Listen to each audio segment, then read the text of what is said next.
Tahun lalu, Big Hit Entertainment, record produsernya BTS, melantai bursa di Korea.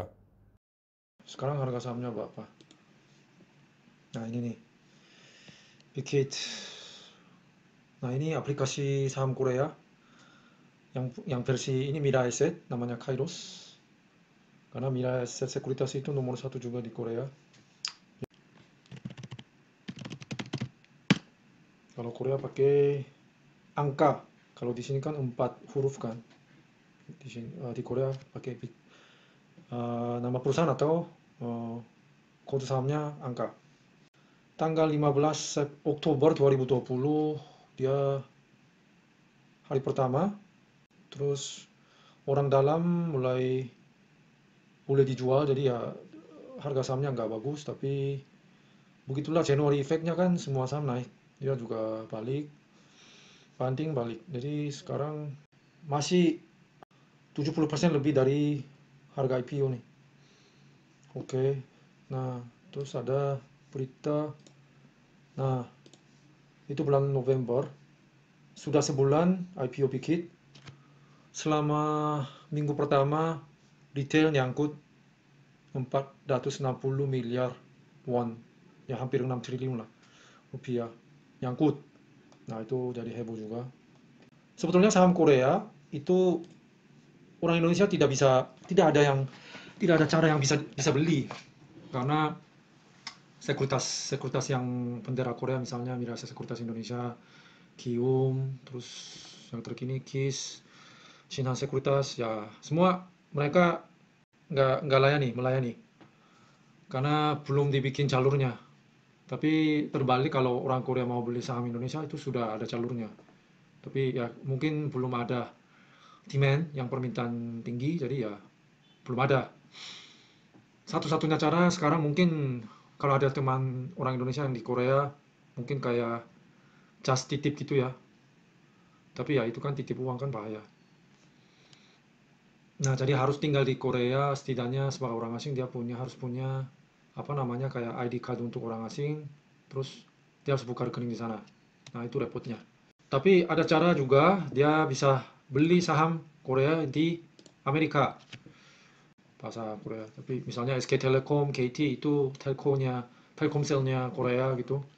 Aksiatanya Korea, Excel aksiatanya Korea, terus ada perusahaan game, Gravity, terus ada Posco mungkin tahu ya, Posco Krakatau Steel di Indonesia kan ada. Posco, terus Capco, maksudnya PLN-nya Korea. KB Bukopin tahu kan? Nah itu KB Financial Group, Shinhan Financial Group, Shinhan juga ada di Indonesia kan. Terus Uri Saudara, itu yang Uri Financial Group, LG Display, Gravity. Nah itu saham-saham yang sudah dicatat di perusahaan saham Amerika.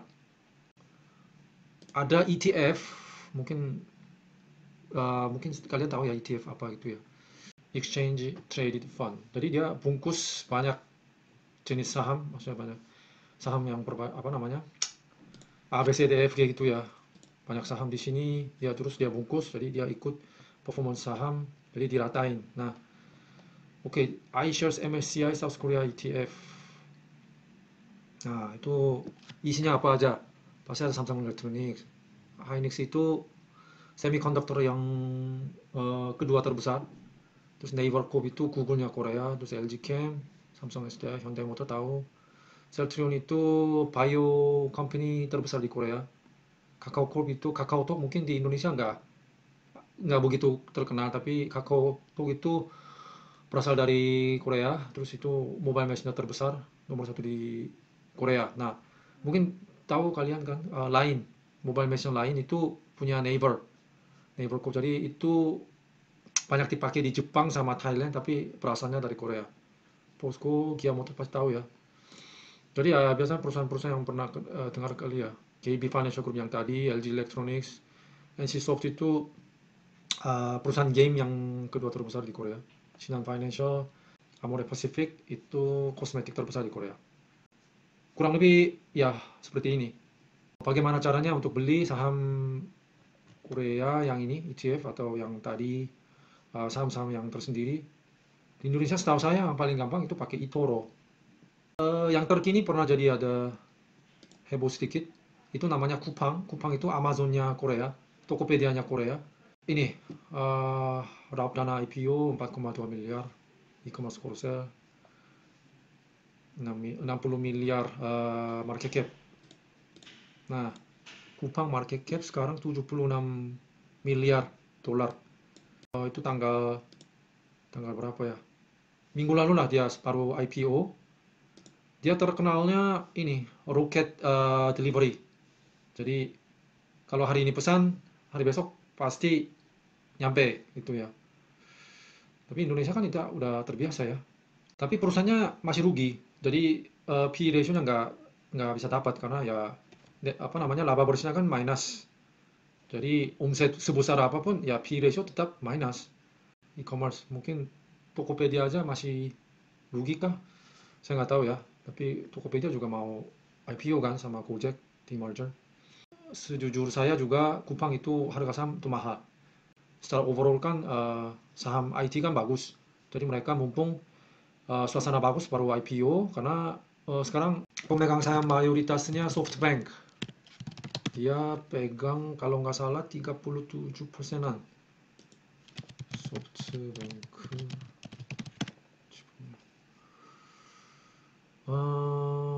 Berapa ya? Oh, SoftBank Vision Fund ya 36,8%. Nah, jadi SoftBank kan dia mendorong Kupang go IPO di Nasdaq supaya mereka bisa exit. Nah, foundernya ini orangnya Kim Bom-sok namanya, ya panggilannya Bom Kim. Dia orang Korea, cuman lahirnya aja di Korea, Seoul. Kelahiran 1978. Tapi ya lulusnya Harvard. Jurusannya politik. Dia ya kerja di BCG gitulah ya. Terus pernah bikin apa? Perusahaan media sendiri, terus dia tahun 2001 dia jualnya perusahaan dia kepada Newsweek. Habis itu masuk Boston Consulting Group. Tapi 2 tahun kemudian dia bikin lagi magazine, majalah Vintage Media Company. Terus 5 tahun lagi dia jual lagi. Terus tahun 2010 bikin mendirikan Kupang dengan teman-teman Harvard. Kita sebutnya sendok emas. Kalau bahasa Inggris kan silver spoon. Jadi he was born with a silver spoon in his mouth gitu ya. Jadi anak orang yang punya duit lah, bukan orang pernah susah lah.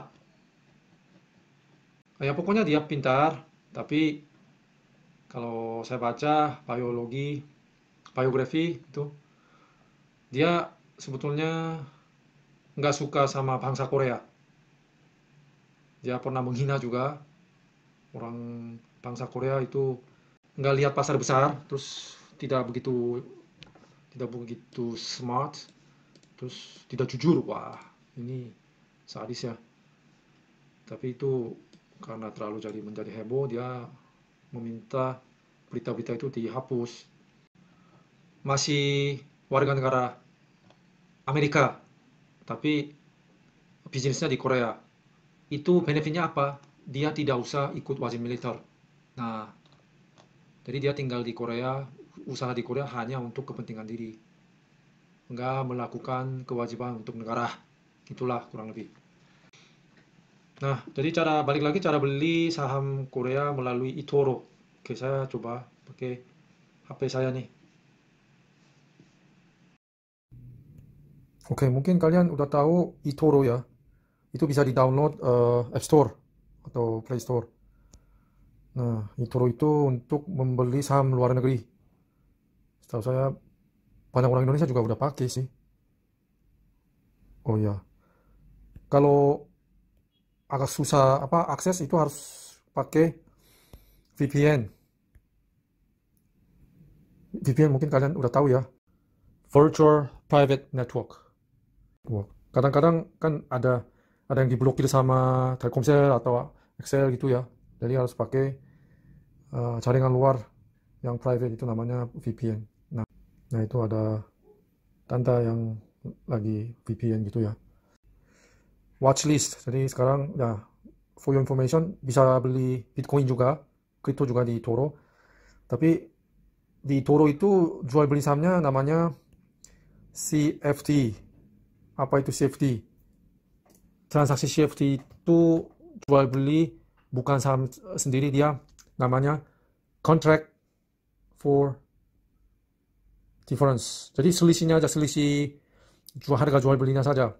Jadi nggak usah pegang sahamnya, jadi nggak bisa dapat dividen juga. Tapi sangat simpel, sangat cepat. Jadi bisa jual beli apa saja. Tadi saya misalkan itu iShares MSCI South Korea ETF itu ini yang iShares. Nah, coba. Nah, langsung trade. Misalkan di sini ada trade, langsung tabrak sama yang jual. Jadi ini langsung bisa beli atau bisa pasang beli. Itu order. Jadi bisa pasang beli harganya, terus ini berapa dolar. Terus kalau deposit itu misalkan deposit. Tapi sebelum deposit harus KYC dulu.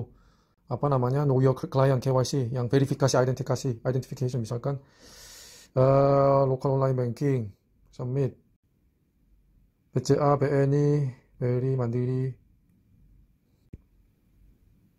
Masuknya cepat, nanti tarik tweet pun cepat. Dalam sehari nyampe. Nah, jadi yang tadi itu iShares MSCI South Korea itu kode sahamnya EWY, biasanya bisa dicari di sini. Misalkan iShares MSCI South Korea. Nah, muncul kan? Nah, itu kalau pencet ini tadinya tadi udah terdaftar, jadi ini di remove, jadi daftar lagi. Ini terus yang tadi Kupang. Nah, di sini informasinya sama grafik juga. Nah, tuh EPS-nya kan minus kan karena dia masih rugi.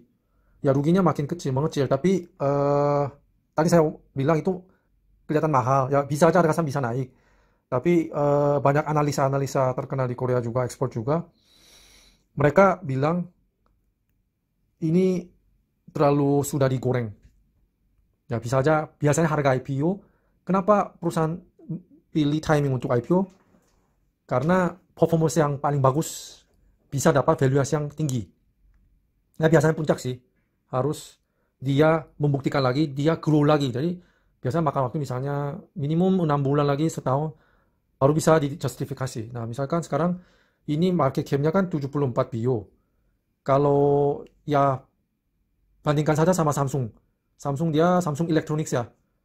Samsung Electronics dia sekarang 555T market cap-nya Korean won. Terus dia PL-nya kan 21. Jadi berarti laba bersih dong. Laba bersihnya berapa? Kalau nggak salah tadi saya hitung 26T triliun won. Itu kira-kira ya 350 triliun rupiah. Nah ini kan hampir 7 kali lipat ya market cap-nya. Berarti dibagi 7 laba bersihnya dia harus ya minimum harus laba bersihnya 3 triliun Korean won. Sekarang kan minus. Nah, jadi ya PL-nya kita samain aja, misalnya 20 itu kan untuk IT tech stock rata-rata di Korea. Samsung aja yang 21, kalau lebih tinggi dari itu kan bisa aja agak mahal. Jadi secara simpel dia harus menghasilkan laba bersih 3T baru bisa dijustifikasi market cap sekarang. Tapi ya bisa aja jual mimpi seperti Tesla. Dulu kan Tesla rugi terus tapi kan harga naik. Nah, tapi satu hal, sekarang orang dalam dia mulai jual saham ini, termasuk si founder yang Bom Kim juga. Jadi harus hati-hati sih. Satu lagi saham Korea yang namanya Gravity, itu perusahaan game, video game, developer, Ragnar, apa namanya? Ragnarok Online. Mungkin kalau ada pemain game mungkin tahu ya. Itu pembuat Ragnarok Online. IPO di Nasdaq tahun 2005, cukup lama ya, udah 16 tahun. Saham kodenya GRVY. Tapi di eToro nggak muncul, berarti di eToro belum tersedia karena mungkin dia market cap-nya relatively kecil ya. market cap di bawah 1 T, 1 triliun won. Nah, pokoknya dia market capnya kecil, jadi mungkin dia pokoknya nggak bisa dijual belikan di Toro. Begitulah yang kalau berminat saham Korea, mungkin ini yang paling dekat ya. Tapi kayak BTS siapa Big Hit belum ada di dalam ETF ini. Itu sayangnya. Tapi kalau mau coba saham Korea yang terdekat itu MSCI Shares. Nanti isi sahamnya apa aja itu nanti linknya saya share di deskripsi. Oke, terima kasih banyak.